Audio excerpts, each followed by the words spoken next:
Assalamu alaikum. Today we have reached day 48. We continue our class 48. Today we learn B. Today we learn about B. আমরা আজকে B নিয়ে শিখব। আমাদের 48টা class হয়ে গেল আজকে। 12টা করে যদি ক্লাস করাই এক মাসে তাহলে 4 মাস মিলিয়ে 48টা ক্লাস হয়। আজকে সেই 48তম ক্লাস। আজকে আমরা কথা বলবো বি নিয়ে। বি মানে হচ্ছে হও বা হওয়া।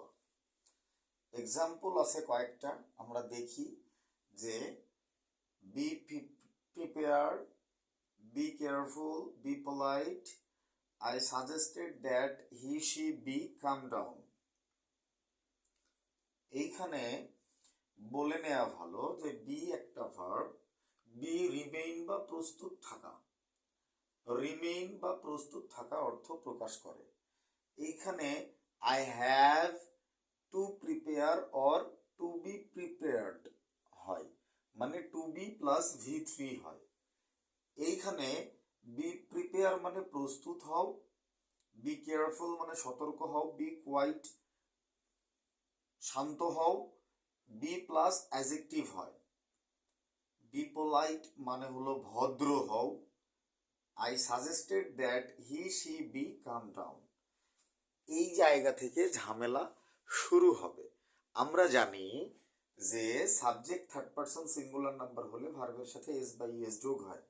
যে কনফিউশনটা ক্লিয়ার করা আছে, যেমন আই সাজেস্টেড বা I recommended that he she be calm down, যে সেন্টেন্সে সাবজাংটিভ মুডে থাকলে, সেন্টেন্সটা সাবজাংটিভ মুডে থাকলে পরবর্তী বি ভার্বটির বেস ফর্ম হয়। এটা ডে 34-এ, ডে 34-এ সাবজাংটিভ মুড নিয়ে আলোচনা করা আছে। যখন সাজেস্টেড বা রিকমেন্ডেড বোঝায়, তারপরে দ্যাট থাকে, তারপরে এই অংশের সাবজেক্টটা যেটাই হোক না কেন, ভার্বটা অলওয়েজ বেস ফর্মে হবে।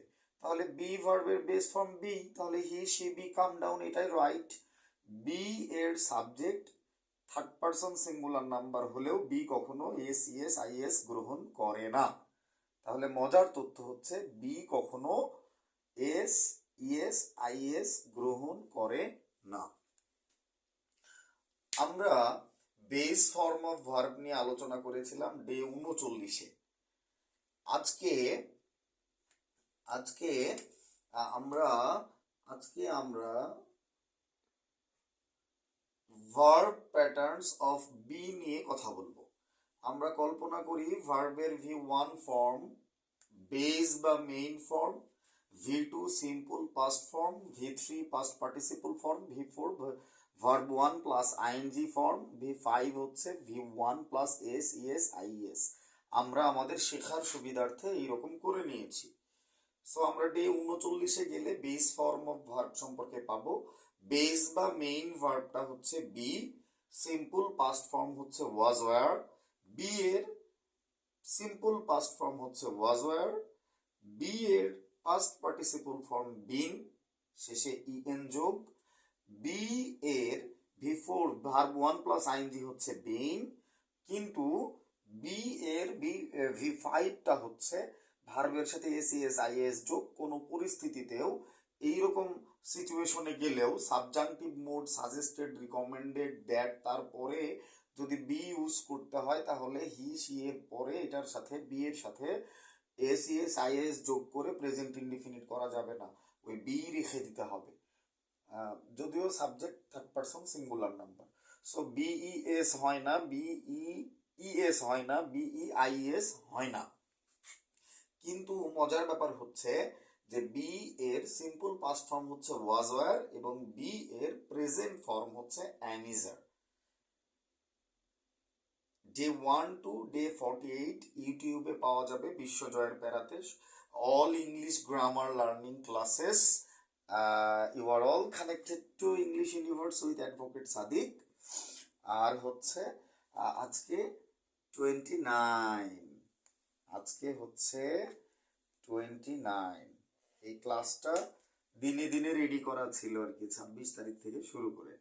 আজকে হচ্ছে 29। তাহলে আমরা 48তম ক্লাস করে ফেললাম।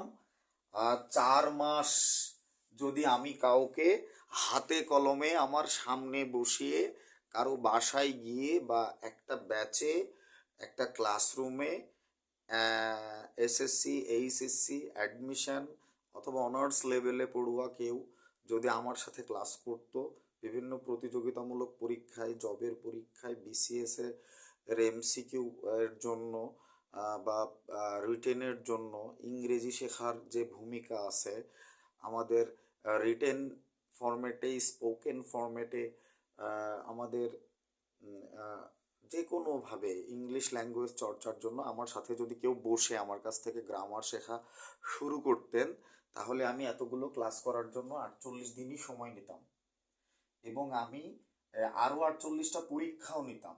কিন্তু আমি তো আপনাদের পরীক্ষা নিতে পারি না, কারণ আমি যদি জ্ঞানী হই ইংরেজিতে, আপনারা হচ্ছেন সবাই মহাজ্ঞানী যারা আমাকে দেখেন, জাজ করেন।